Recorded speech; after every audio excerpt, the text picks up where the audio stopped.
सत्ता का दंगल किसका मंगल में लगातार चुनाव से जुड़े अपडेट हम आप तक पहुंचा रहे हैं, क्योंकि 15 राज्यों के जिन सीटों पर उपचुनाव हुए वो काफी इंपॉर्टेंट एक विधानसभा सीट पर उत्तराखंड में भी उपचुनाव हुए हैं और यहां से भी अपडेट आप तक पहुंचाते हैं। रुद्रप्रयाग से बड़ी खबर, केदारनाथ विधानसभा उपचुनाव की मतगणना जारी है। 6 प्रत्याशियों की किस्मत का फैसला आज होना है। कड़ी सुरक्षा व्यवस्था के बीच मतगणना यहां पर की जा रही है। आपको बता दें, उपचुनाव में 53,513 मतदाताओं ने मतदान किया था। भाजपा और कांग्रेस अपनी अपनी जीत का दावा कर रही है, लेकिन अब यहां पर देखिए रुझान भी आने शुरू हो जाएंगे।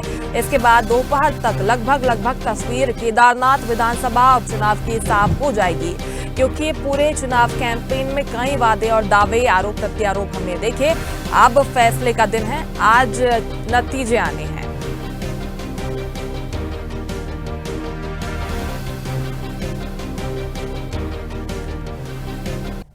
तो देखिए, ये अपडेट लगातार हम रुद्रप्रयाग से आप तक पहुंचा रहे हैं। यहां पर 7वें राउंड की गिनती पूरी हो गई है। बीजेपी की आशा नौटियाल को 1916 वोट मिले हैं। कांग्रेस से मनोज रावत मैदान में है, 2309 वोट मनोज रावत को मिले हैं। बीजेपी यानी कि 2468 वोटों से आगे चल रही है। एक सीट पर यहां पर उपचुनाव हुए रुद्रप्रयाग में, और आज चूंकि काउंटिंग का दिन है, अब रुझान सामने आने लगे हैं। और शुरुआती रुझानों की अगर बात करें तो बीजेपी यहां पर आगे चल रही है।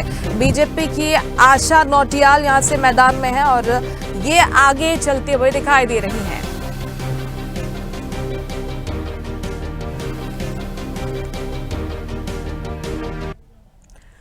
और चलिए ज्यादा जानकारी लेते हैं, अपडेट लेते हैं। सहयोगी सत्यपाल नेगी हमारे साथ रुद्रप्रयाग से जुड़ गए हैं। सत्यपाल, बताइए फिलहाल अपडेट क्या है वहां से, क्योंकि बीजेपी शुरुआती रुझानों की अगर बात करें तो आगे चल रही है।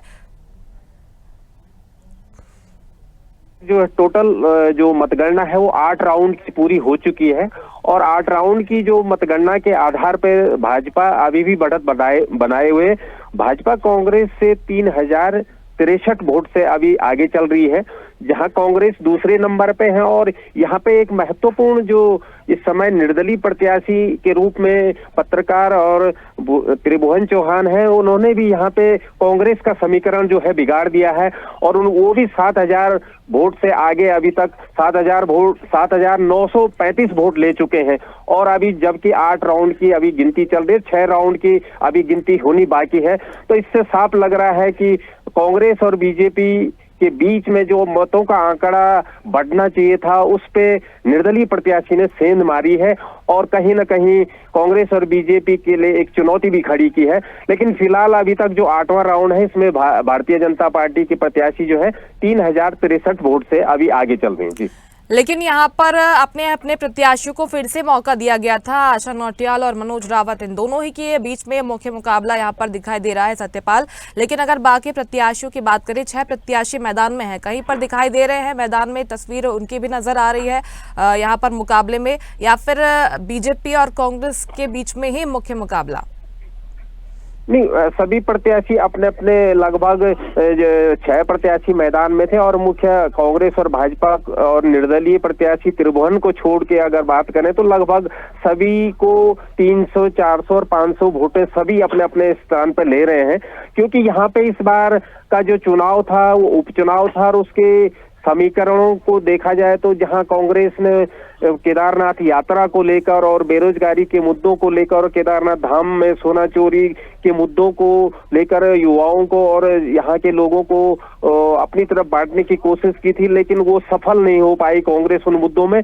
लेकिन बेरोजगारी का अगर मुद्दा और युवाओं का मुद्दा, रोजगार के मुद्दे को लेकर देखें तो निर्दलीय प्रत्याशी ने युवाओं को अपने पक्ष में करने में वो सफल रहे हैं। और यही कारण रहा है कि जितने भी प्रत्याशी हैं निर्दलियों से लेकर सभी को लगभग 300 से ऊपर अभी तक जो है सभी के खाते में वोट जा चुकी हैं।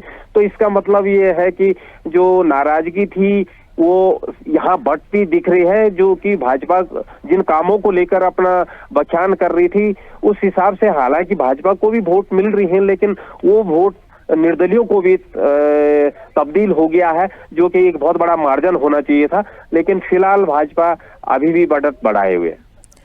बिल्कुल, लेकिन जो बाकी प्रत्याशियों की आप बात कर रहे हैं सत्यपाल, चाहे हम बात करें जैसे कि मनोज रावत फिलहाल कांग्रेस के हैं, लेकिन आशुतोष भंडारी की बात कर ले या फिर निर्दलीय प्रत्याशी त्रिभुवन सिंह चौहान की बात कर लें, तो क्या ये आगे बढ़ सकते हैं बीजेपी या फिर कांग्रेस से, या फिर किंग मेकर की भूमिका में ही रहेंगे, या फिर वोट काटने वाले प्रत्याशी ही कहलाएंगे? क्या तस्वीर लग रही है?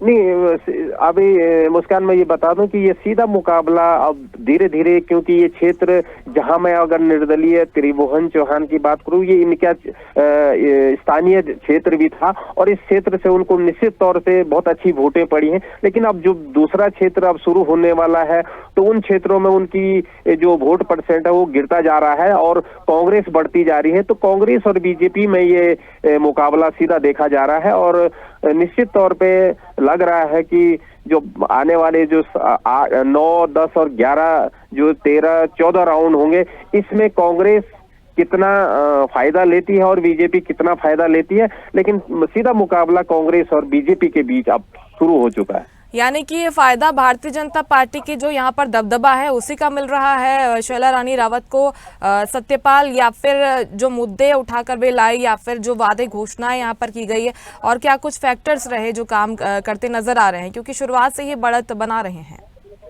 जी, मैं आपको बता दूं कि ये आशा नौटियाल का जो अपना व्यक्तित्व है, और आशा नौटियाल पूर्व में भी जब राज्य बना था उस समय भी वो विधायक रही है, तो उनकी जो सौम्यता और उनकी जो लोकप्रियता जनता के बीच और महिलाओं के बीच है, उसका उन्हें निश्चित तौर से सीधा सीधा फायदा हो रहा है। क्योंकि जिस तरीके से कांग्रेस और निर्दलियों ने भाजपा सरकार को, भाजपा के ऊपर आरोप पे आरोप लगाए थे, रोजगार, बेरोजगार और केदारनाथ यात्रा से लेकर आपदा को लेकर तमाम मुद्दों से घेरने की कोशिशें की थी, लेकिन इसका सीधा जो है आशा नौटियाल के व्यक्तित्व का भी यहाँ पे सीधा सीधा असर दिख रहा है। क्योंकि आशा नौटियाल को लगभग सभी राजनीतिक दलों के लोग उनकी सौम्यता को पसंद करते हैं, तो उसका भी उन्हें सीधा फायदा हो रहा है।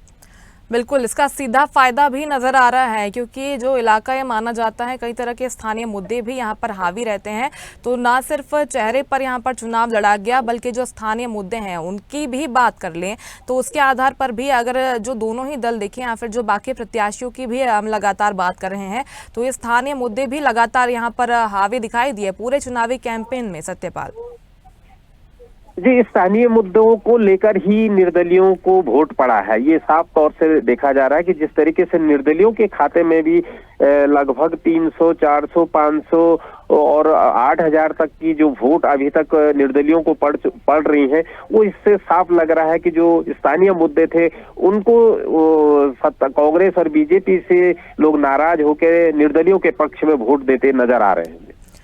बिल्कुल, लगातार यहाँ पर अब धीरे धीरे अपडेट सामने आ रहे हैं, लगभग दोपहर तक क्या कुछ जो तस्वीर है वो साफ हो पाएगी। सत्यपाल, फिलहाल बहुत शुक्रिया आपका अपडेट पहुंचाने के लिए।